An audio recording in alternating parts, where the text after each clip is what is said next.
Hi, I'm Jim Johnson. And I'm Dan O'Day from the Accents class.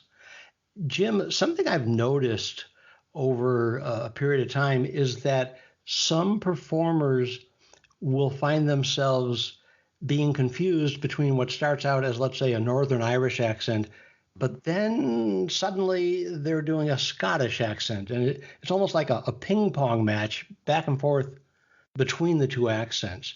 What should a performer do if he or she realizes, oh my God, I'm half Irish, half Scottish? Well, it actually makes sense that people get in a tug of war there because Scottish had a big influence on what happened with the accents of Northern Ireland, of that region of Ulster, because so many Scots moved there at a certain time in the past. So it had a big influence on the accent. And the biggest things that I tend to work on with people to pull them back to Ireland or to pull them to Scotland is to work on the R sound and also to work on what they're doing with their T sounds. If I'm a queer daughter, it's a queer father'd be leaving me lonesome these 12 hours of dark. And I pile in the turf with the dogs barking and the calves mooing and my own teeth rattling with the fair. Isn't there the harvest boys with their tongues red for drink? And the 10 tinkers is camped in the East Glen and the 1,000 militia, bad cess to 'em, walking idle through the land. There's surely lots to hurt me, and I won't stop alone in it and let himself do what he will. What right have you to be making game when it's your own the fault is? Great, great. So you had a little Scottish moment that came up. Oh, I've been off the rails on this all over and trying to keep the Scottish out, but yeah. That's all right. So one of the things that really will happen in this accent on occasion are the glottals for T's. Hmm. But the moment you do that, it's going to drag you to Scotland, and it's also going to make other people think that you're Scottish. Right. Just like tapped or trilled R's actually do happen in this accent. Not commonly, but the moment you do it, you sound Scottish. Right. So that's why we're avoiding it, because part of what we're trying to communicate is I am this.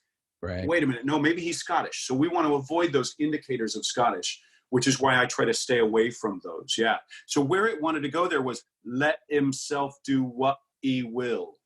Yeah. It's a little bit Cockney-esque or a little bit Scotland. Let himself do what he will. Right. Right. So instead, let him.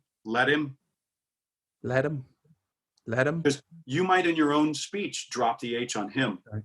Yeah. Let himself do what he will. Now, instead of what he will, can you do more of a tapped R there? Let himself do what he will.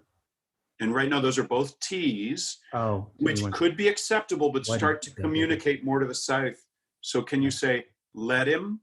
Let himself do what he will. That's it. And now you did what he. Yes, you did it. You carried it over to the other one. Can you feel the difference in that? Yes. Yeah, absolutely. Just keep treating the T's the way you would in your own speech. Okay. Yeah. Okay. Yep. You will have some glottals even in this when it stays super Northern Irish, Right. but those glottals are going to be in the same place. You do them in your own speech. If you say something like, what kind of idea is that? With this, you might go, what kind of idea? So you'll do it. Yeah. Don't let that man. You'll do that in this as well. Don't let that man do it. Do it. That stop. But only in the same place you would do it. So once again, our sort of blanket rule is treat the T's the way you would treat your T's. Right. Okay. That's great. That's great. So you did that with the T on the word daughter. It wanted to become that. Can you try that one again? If I'm a queer daughter. Yes, exactly.